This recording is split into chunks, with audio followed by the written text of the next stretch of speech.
আসসালামু আলাইকুম। তো আরেকটা খাবার আজকে দেখাচ্ছি। এইটা হচ্ছে অত্যন্ত ইজি ওয়ে, যাদের সময় নাই, যাদের অন্য কোনো পরিবেশ নাই যে পাক শাক করে খাবেন বা এটি, আমি বলবো যে আপনারা এটা অফিসও খেতে পারেন, সাথে নিয়ে যাবেন। এটা হচ্ছে নাটস, বিভিন্ন ধরনের নাটস। এই নাটসগুলো এখন বাংলাদেশে রয়ে গেছে। আপনাদের বাংলাদেশে আমি মনে করি যে ওয়ালনাটস রয়ে গেছে, মাকাডামিয়া, এখানে আছে মাকাডামিয়া নাটস, মাকাডামিয়া। আর একটা মনে ব্রাজিল নাটস বাংলাদেশে, পামকিন সিডস। আমার এখানে সানফ্লাওয়ার সিডস নাই, আপনাদের এখানে আছে। তাহলে আপনাদের এখানে 3টা নাটস এবং 2টা সিডস আছে। আমার এখানে 1টা 2টা 3টা 4টা 5টা নাটস আর 1টা সিডস। যদি মনে করেন জোগাড় করতে পারেন, এটা কি বলা হয় পিকান্স। দেখেন পিকান্স, এইটা ওয়ালনাটসের মতোই।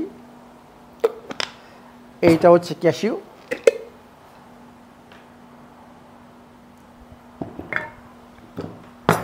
সোজা কথা, হাতের কাছে যা আছে 3টা নাটস 2টা সিডস, দ্যাটস এনাফ। এইটাকে আমি বলি যে এইখানে আপনার ভালো প্রোটিন থেকে আরম্ভ করে, ভালো গুড ফ্যাট হেলদি ফ্যাটস থেকে আরম্ভ করে এখানে রয়ে গেছে মিনারেলস, বিভিন্ন ধরনের মিনারেলস এখানে রয়ে গেছে, ফাইটোকেমিক্যালস রয়ে গেছে। এবং আমি এটাকে বলি সবচেয়ে যে এগুলো হচ্ছে আমাদের শক্তির খাবার, মানে গুড ফ্যাট এবং গুড মানে প্রোটিন। এইটার সাথে আমি কি মিক্স করব? আমি একটা মাঝে মাঝে টেস্ট করে আমাদের খেতে হয়, তাই না? টেস্ট দরকার আছে। এটার সাথে আমি হানি মিক্স করবো, এর মানে কার্বোহাইড্রেট মিক্স করতেছি। কিন্তু এখানে সম্পূর্ণ কার্বোহাইড্রেট না, এটার মধ্যে আপনারা জানেন হানির মধ্যে অ্যামাইনো অ্যাসিডস রয়ে গেছে, প্রচুর পরিমাণে এনজাইম রয়ে গেছে, সমস্ত মিনারেলস ভাইটামিনস রয়ে গেছে। এর মানে কি আমি এইগুলোর সাথে যা নাই আমি হানির মাধ্যমে এডিশনাল অ্যাড করতেছি, একটা ফুল ফাংশনাল খাবার হয়। আমি যাচ্ছি আমরা যখন একটা খাবার খাই, আমাদের চিন্তা করতে হবে যে আমাদের সেলের এনার্জি প্রোডাকশনের জন্য যা দরকার আমার বডি কি সেগুলো পাচ্ছে না পাচ্ছে না। এই জন্য আমি এই হানিটা ইউজ করি। হানির মাধ্যমে অন্যান্য যে নিউট্রিয়েন্টসগুলো নাই সেলের, সেটা হানির মাধ্যমে পূরণ হবে। আর মানে কি এইটা হচ্ছে একটা খাবার, এটা কিন্তু ডিসার্ট না বা স্ন্যাক্স না। আপনারা একটা মেইন, এটা একটা মেইন খাবার, আপনারা একটা মেইন খাবার রিপ্লেস করতে পারেন এই খাবারটা দিয়ে, খুব টেস্টি। এবং এর সাথে আমি রিকমেন্ড করবো গ্রিন টি, যদি ভালো গ্রিন টি, অর্গানিক গ্রিন টি থাকে আপনারা গ্রিন টি ইউজ করতে পারেন। বা কফি সাধারণত আমি লাঞ্চের পরে খেতে বলি না, যদি কফিও খেতে চান ভালো organic coffee, you can add also coffee, but best হচ্ছে মানে অর্গানিক গ্রিন টি যদি থাকে, that will be the best, মানে ওইটা হবে সবচেয়ে ভালো। এর মানে কি এইটা আমার একটা সম্পূর্ণ খাবার, nuts seeds with honey and with green tea, এটা হচ্ছে একটা সম্পূর্ণ মিল। কতটুকু নেবেন? আমি সাধারণত বলি যে এতগুলো নাটস আমি 1 চামচ করে নিব না, আমি নেব অর্ধেক চামচ করে, মনে করেন 4-5টা করে। দেখেন আমি কীভাবে নিচ্ছি, এটা একটু বেশি নিতে পারেন, নো প্রবলেম। এইটা আমি 4-5টা নিব। এইটা আমি অর্ধেক চামচ নিব, পিস্তাশো বলা হয় এটাকে, অর্ধেক চামচ। মাকাডামিয়া আমি 3-4টা নিব।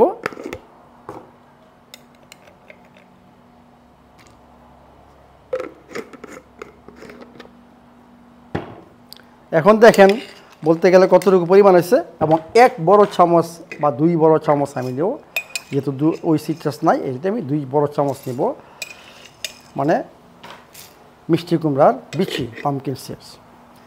তাহলে দেখেন এতটুকু পরিমাণ হলো, কতটুকু জানি না, আপনারা খাবেন।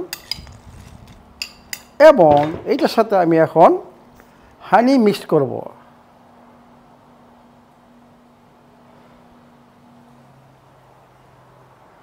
That's enough.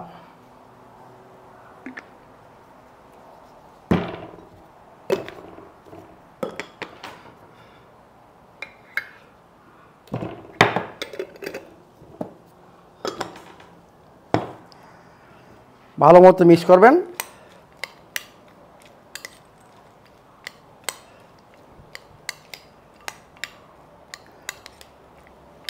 আমি কিন্তু নাস্তা অলরেডি করে ফেলছি, ব্রেকফাস্ট, তো এটা আমি পরে খাবো।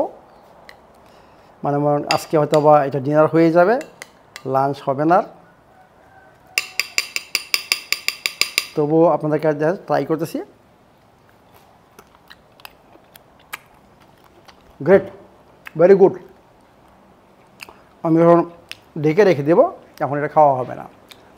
এনজয় করুন, মানে আমি চাচ্ছি যে আপনারা বিভিন্ন ধরনের খাবার যে ইনগ্রিডিয়েন্টসগুলো আছে, আমার বইতে লেখা আছে ইনগ্রিডিয়েন্টস, আপনারা নিজেদের মতো নিজের টেস্ট অনুসারে বিভিন্নভাবে খাবার আপনারা তৈরি করেন। শর্ত হচ্ছে তাপ যত কম হবে, তাপকে অ্যাভয়েড করা, এইটা হচ্ছে ইম্পর্টেন্ট জিনিস। এবং ন্যাচারাল খাবার সোর্স, কোনটার সাথে কোনটা মিশ্রিত হবে বইতে লেখা আছে, এই নিয়মগুলো পালন করবেন, দ্যাটস অল। আর বাকিটা আপনারা নিজেরা তৈরি করেন, আপনাদের হাতের কাছে কি অ্যাভেলেবেল আছে। কিন্তু টক্সিনযুক্ত খাবার খাবেন না, যেটা আপনার সন্দেহ আছে যেটা খাবারটা ন্যাচারাল না বা অর্গানিক না, ওই খাবারটা খাবেন না, দ্যাটস অল। তো এনজয় করুন, খাবার এনজয় করুন। Thank you very much.